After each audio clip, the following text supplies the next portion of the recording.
Subscribe करके like भी कर सकते हो। आगे देखते हैं वस्तु और सेवाएं। वस्तु अर्थात क्या? व्यक्ति अपनी तमाम आवश्यकताएं अलग अलग तरह से संतुष्ट करने का प्रयास करता है। जिन भौतिक विषयों द्वारा आवश्यकताएं संतुष्ट की जाती है उसे वस्तुएं कहते हैं। यानी कि भौतिक विषयों के द्वारा अपनी आवश्यकताओं को पूर्ण किया जाए उसे वस्तु कहते हैं। आगे देखते हैं सेवाएं। अभौतिक विषय यानी सेवाएं। जो अभौतिक वस्तु होती है उसे हम सेवा कहेंगे। जैसे कि भूख संतुष्ट करने के लिए खुराक वस्तु है, जिज्ञासा संतुष्ट करने के लिए शिक्षा सेवा है। व्यक्ति की आवश्यकताएं भौतिक और शारीरिक होती है तथा अभौतिक और मानसिक होती है। इन आवश्यकताओं का संतोष भी भौतिक और शारीरिक रूप से होता है तथा अभौतिक और मानसिक रूप से होता है।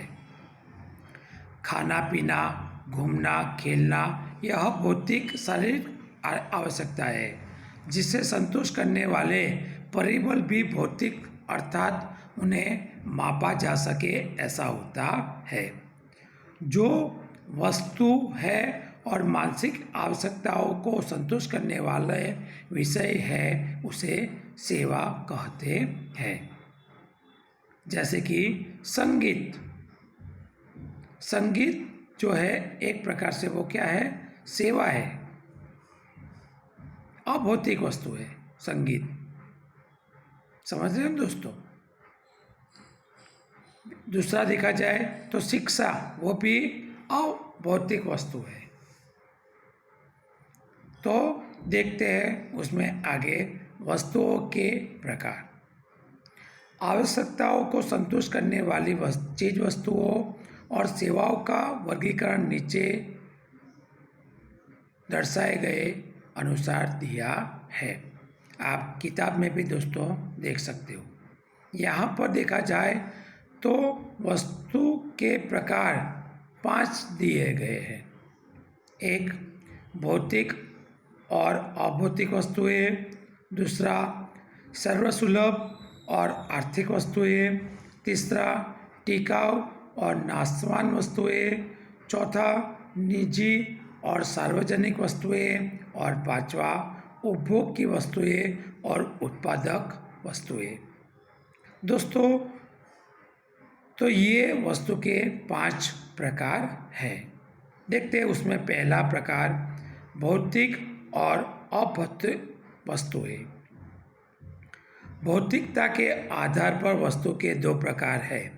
एक भौतिक वस्तु और दूसरा है अभौतिक वस्तु, जिसे हम सेवा के रूप में जानते हैं। गेंद, bat, Primus, TV, fridge, mobile को मापा जा सकता है, ये देखी जा सकती है। ऐसी जो वस्तु होती है उसे भौतिक वस्तु कहते हैं। जबकि संगीत, शिक्षा, चिकित्सा, सलाह इत्यादि अभौतिक वस्तु या सेवा है। तो यहाँ पर हमने दोस्तों पहला प्रकार देखा भौतिक वस्तु यानी कि जिसको हम देख सकते हैं, और अभौतिक वस्तु यानी कि जिसको हम देख नहीं सकते बल्कि सेवा के रूप में होती है। आगे देखते हैं उसका दूसरा प्रकार सर्वसुलभ वस्तुएं और आर्थिक वस्तुएं।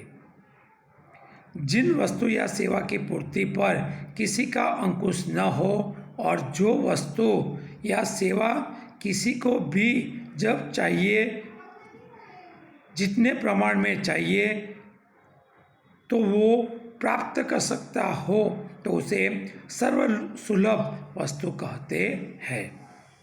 यानी कि जब चाहे और जितने प्रमाण में चाहे वो प्राप्त कर सकता है, ऐसी वस्तु को सर्वसुलभ वस्तु कहते हैं। उदाहरण स्वरूप हवा, सूर्य प्रकाश, इत्यादि। जिस वस्तु की पूर्ति को नियंत्रण किया जा सके, जिसकी कमी हो और जिसका क्रय विक्रय किया जा सके, ऐसी तमाम वस्तुओं और सेवाओं को आर्थिक वस्तु या कमी वाली वस्तु कहा जाता है। आर्थिक वस्तु यानी दोस्तों फिर से देख लेते हैं, जिसके ऊपर नियंत्रण हो सके, कमी वाली हो और जिसका क्रय विक्रय किया जा सके, ऐसी तमाम वस्तु को आर्थिक वस्तु कही जाती है। आगे देखते हैं तीसरी वस्तु, टिकाऊ और नाशवान वस्तुएं। वस्तुओं के टिकाऊपन के आधार पर उसके दो प्रकार दर्शाए जा सकते हैं, एक नाशवंत वस्तुएं और दूसरा है टिकाऊ वस्तुएं। कई वस्तुओं का उपयोग करते ही उनका अंत हो जाता है, ऐसी वस्तुओं को हम नाशवंत वस्तु कहेंगे। जबकि कई वस्तुओं का लंबे समय तक उपयोग किया जा सकता है, उन्हें टिकाऊ वस्तु कही जाती है। उदाहरण स्वरूप बिस्किट, दूध, फल, जिनकी समयावधि कम होती है, इनको उपयोग में न लेने तो वो लंबे समय तक उपयोग में आती नहीं है, अर्थात ये वस्तुएं नाशवान है। जबकि जूते, कपड़े, फ्रिज, टीवी इत्यादि जो वस्तु होती है वो लंबे समय तक उसका हम उपयोग कर सकते हैं, इसीलिए उसको टिकाऊ वस्तु कही जाती है। आगे देखते हैं उसका चौथा प्रकार, निजी और सार्वजनिक वस्तुएं। वस्तु की मालिकी और उपभोग के स्वरूप के आधार पर वस्तु के दो प्रकार बताए जा सकते हैं। मालिकी और उपभोग के आधार पर इसके दो प्रकार है, एक निजी वस्तुएं और दूसरी सार्वजनिक वस्तुएं। वस्तु की मालिकी निजी व्यक्तिगत हो तो उसे निजी वस्तु कहते हैं, जिसकी मालिकी निजी या व्यक्तिगत हो तो उसे निजी वस्तु कहते हैं। और उससे उल्टा जिस वस्तु का उपयोग निजी व्यक्ति के अधीन न हो बल्कि सार्वजनिक हो, उसकी मालिकी सार्वजनिक संस्था या सरकार की हो तो उसे सार्वजनिक वस्तु कहते हैं। जिसके उपयोग का निर्णय कोई व्यक्ति निजी स्तर पर नहीं ले सकता है। वस्तु के उपयोग के आधार पर भी निजी वस्तु या सार्वजनिक वस्तु का विचार किया जा सकता है। पहले हमने दोस्तों मालिकी के आधार पर उसके प्रकार देखे, दो, निजी वस्तु और सार्वजनिक वस्तु, और अब हम उसका उपयोग के आधार पर उसका प्रकार देखते हैं। उसका भी दो प्रकार है, उपयोग के आधार पर निजी वस्तु और सार्वजनिक वस्तु। जिस वस्तु में स्पर्धात्मकता और वंचितता का गुण है, फिर से दोस्तों, जिस वस्तु में स्पर्धा होती हो और वंचितता का गुण हो तो ऐसी वस्तु को निजी वस्तु कहते हैं। अर्थात जिस वस्तु का एक व्यक्ति उपयोग कर रहा हो तब अन्य व्यक्ति उसका उपयोग नहीं कर सकता। ये स्पर्धात्मक का गुण भी रखती है। उदाहरण, जो बिस्किट एक बालक खा रहा है तो उसी बिस्किट को अन्य व्यक्ति को नहीं दिया जा सकता। इसके अतिरिक्त निजी वस्तुएं वंचितता का गुण भी रखते हैं। जो व्यक्ति कीमत का भुगतान न करे तो वो व्यक्ति उससे वंचित रहता है, उस वस्तु से भी वंचित रह सकता है, रहता है, ऐसा हम कह सकते हैं। उदाहरणस्वरूप कीमत का भुगतान न करे तो उसे मोबाइल फ़ोन का उपयोग करने नहीं मिलेगा। यदि आपको मोबाइल का उपयोग करना है तो आपको उसकी कीमत चुकानी पड़ेगी। इससे विपरीत सार्वजनिक वस्तु का उपयोग सामूहिक स्तर पर होता है।